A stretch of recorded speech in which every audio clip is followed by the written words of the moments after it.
Selamat malam kepada Ibu Novi maupun teman-teman yang menyaksikan video ini. Video ini saya buat untuk memenuhi tugas dari mata kuliah akuntansi keuangan lanjutan, yang mana di sini saya akan menjelaskan mengenai dua soal yang ada di dalam textbook tersebut. Soalnya ini mengenai soal exercise nomor 1.1 dan juga exercise 1.3. Kita mulai dari exercise 1.1. Nah, yang mana pada soal exercise 1.1 ini menceritakan bahwa ada perusahaan yang bernama Plantation Homes Company yang ceritanya akan mengakuisisi perusahaan yang bernama Condominios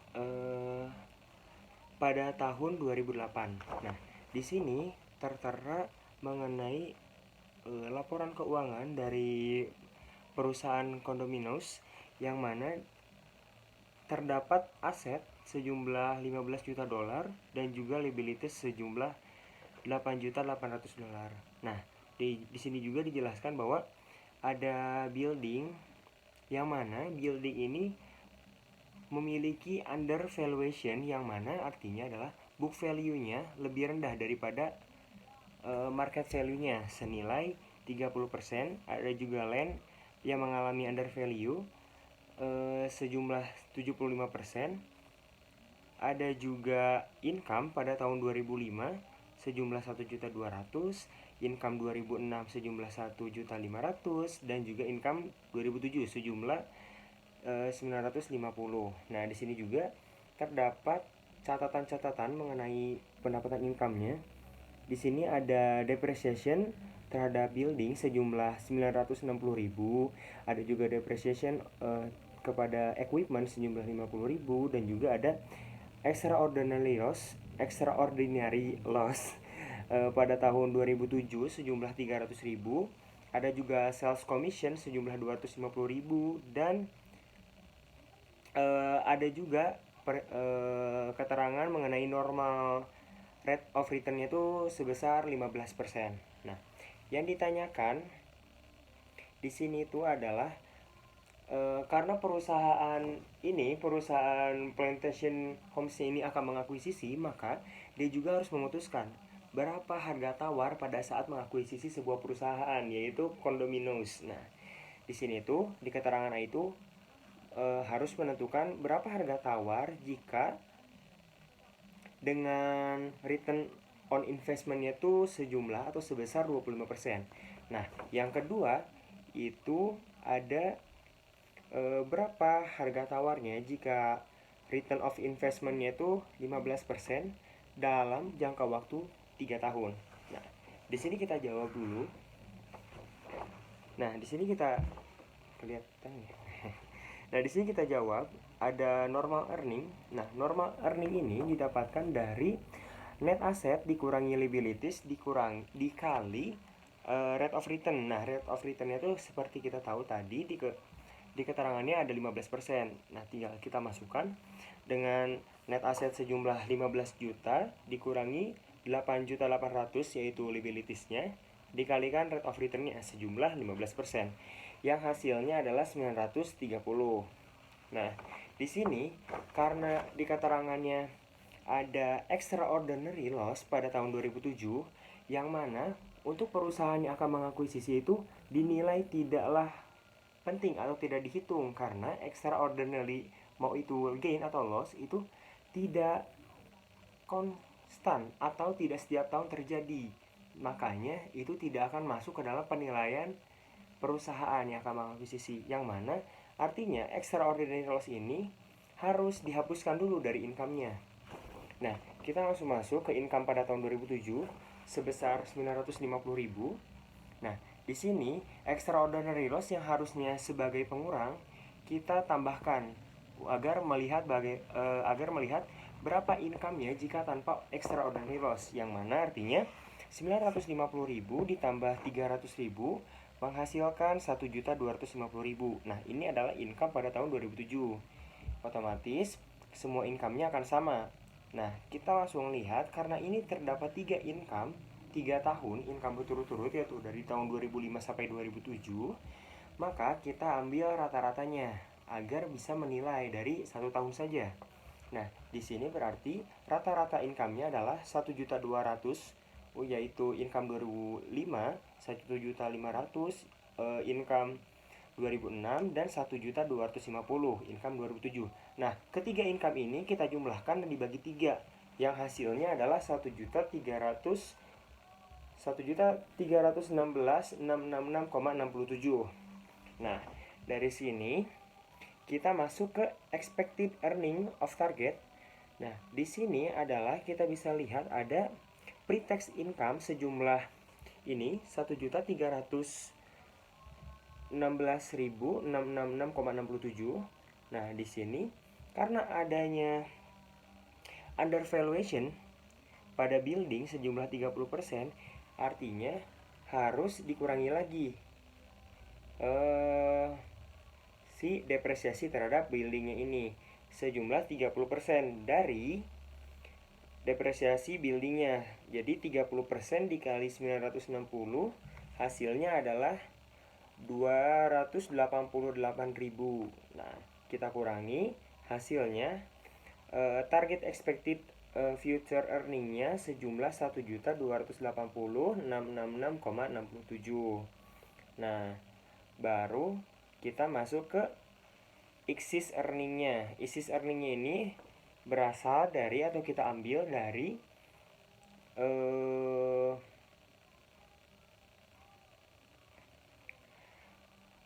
target expected future earningnya, yaitu sejumlah 1.288.666,67 dikurangi 930, yang hasilnya adalah 98.666,67.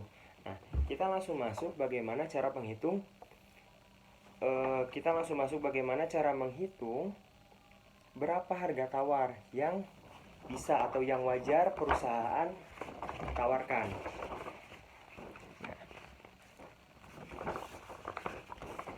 Di poin A ini adalah karena langsung ditanyakan return of investment-nya itu sejumlah 25%, maka excess earning-nya itu langsung dibagi 25%, yang mana hasilnya itu adalah 394.666,68. Nah, nilai ini adalah estimasi goodwill dari perusahaan yang akan kita akuisisi. Nah, harga tawarnya berapa adalah kita bisa langsung cari dengan cara net asset dikurangi liabilities ditambah estimasi yang goodwill-nya ada. Berarti 15 juta dikurangi 8.800.000 maksud saya, ditambahkan ditambah dari estimasi goodwill-nya. Hasilnya nilai tawar untuk keadaan A ini adalah 6.594.666,68. Nah, untuk yang poin B sebenarnya sama, cuma penghitungan estimasi goodwill-nya saja yang berbeda. Estimasi goodwill-nya itu kita ambil dari excess earning-nya sejumlah 98.666,67 dikali 2,2832. 2,2832 ini kita lihat dari tabel annuity. Tabel annuity di mana persenannya itu adalah 15 dengan jangka waktu 3 tahun. Hasilnya adalah 225,275,741. Nah, nilai estimasi goodwill ini tinggal langsung kita tambah dari hasil total aset atau net aset dikurangi liabilities. Hasilnya adalah 6.425.275,74. Seperti itu. Nah, itu adalah jawaban atau penjelasan dari soal 1.1. Nah, kita masuk ke soal 1.3 berarti ya. Nah, dari soal 1.3 ini masih sama, berbicara tentang akuisisi sebuah perusahaan. yang mana ini mengenai kita menceritakan fashion company yang masih atau sedang ingin memutuskan apakah ia akan mengakuisisi atau tidak perusahaan dari Daisar Inc. Nah, di sini dapat keterangan mengenai keuangan dari company-nya Daisar ini, yang mana ada current asset, ada PPE atau plan apa sama equipment gitu. Nah, terus ada total aset, ada total liabilities, human stocks dengan per value-nya $10, ada return earning, ada total liabilities dan equity. Nah, di sini current asetnya itu sama seperti harga di book value dengan di market value-nya itu sama, yaitu sejumlah 260.000. Nah, untuk PPE-nya di book value-nya sebesar 650.000, tapi di market value-nya itu dinilai sebesar 740.000. Ini artinya si PPE-nya ini, si Desire-nya ini mengalami undervaluation sebesar 90.000 karena nilai dari market value-nya itu lebih besar daripada book value-nya.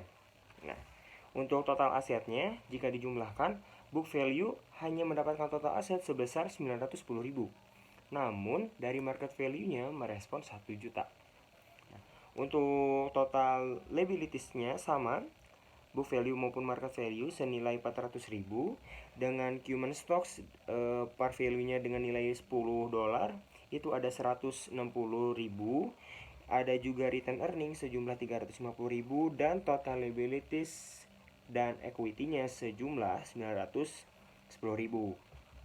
Nah, di sini juga ada keterangan mengenai berapa income yang didapat atau yang ada itu sejumlah 150.000. Ini keterangan dari soalnya. Dan juga ada annual return sejumlah 12%. Nah, yang ditanyakan itu apa? Nah, sebenarnya yang ditanyakan di sini itu tidak mengenai harga tawarnya, tetapi berapa goodwill yang dimiliki oleh company Desire ini. Nah, untuk yang ini kita disuruh untuk mencari berapa goodwill-nya dengan ada 3 kondisi.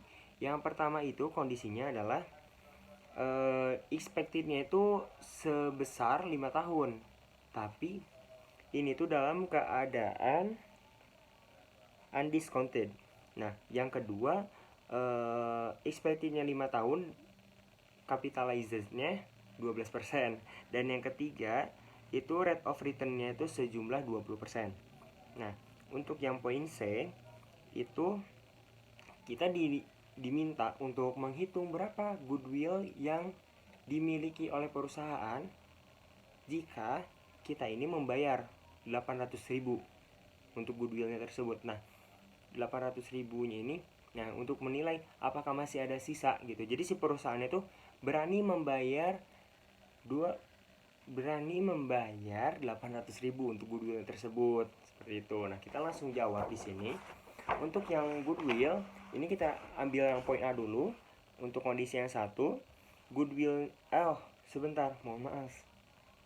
Sepertinya ada yang terlewat. Nah, jadi seperti ini teman-teman. Mohon maaf kelewat ya. Oh iya, ini ada yang terlewat. Nah, jadi pertama-tama sebelum kita mencari goodwill-nya ini, kita harus cari dulu. Ada yang namanya, ini saya tunjukkan dari catatan saya. Nah, di sini ada yang namanya normal earnings, di mana kita harus mencari normal earningsnya itu. Earningsnya itu kita dapat dari 1 juta dikali 12%. Nah, 12% itu adalah rate of return-nya. Nah, 1 jutanya ini adalah net asset. Nah, net assetnya ini 1 juta diambil dari net assetnya yang market value. Seperti itu, karena sebenarnya jika undervaluation-nya sudah dibetulkan, maka hasilnya tetap 1 juta. Nah, untuk normal earnings-nya hasilnya adalah 120.000 di sini. Terus kita cari lagi excess earningnya ini diambil dari 150.000, yaitu dalam keterangan adalah income dikurangi normal earningsnya sejumlah 120.000, yang artinya excess earningnya adalah 30.000 di sini. Nah, langsung masuk lagi ke jawabannya. Berarti untuk mencari goodwill, poin A nomor 1 itu, nah, 30.000 dikali 5, yang mana karena expectednya tuh 5 tahun dalam kondisi discounted. Nah, berarti hasilnya goodwill, pencarian goodwillnya itu senilai 150.000. Nah, untuk yang poin kedua itu 30.000 dikali 3,60478.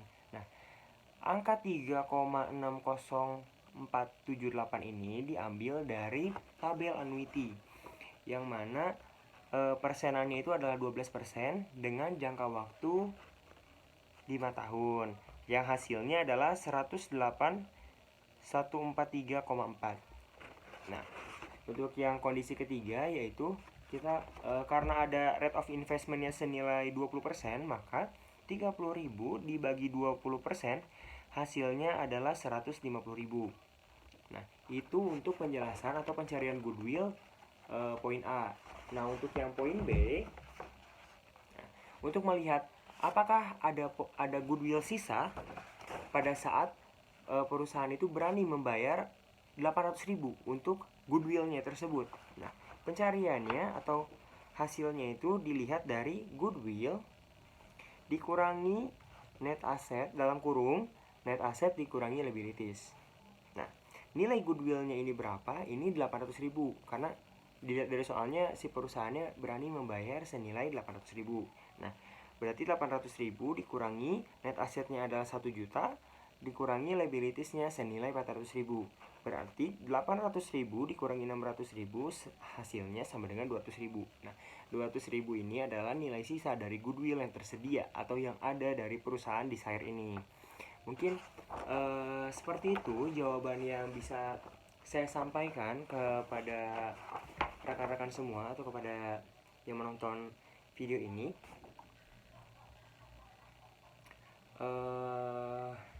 Seperti itu. Mohon maaf jika ada kesalahan kata maupun ya yang ada di video ini. Mohon maaf jika ada salah kata. Akhir kata, saya Zaidan Albayhaqi Haryana pamit undur diri. Selamat malam teman-teman semua.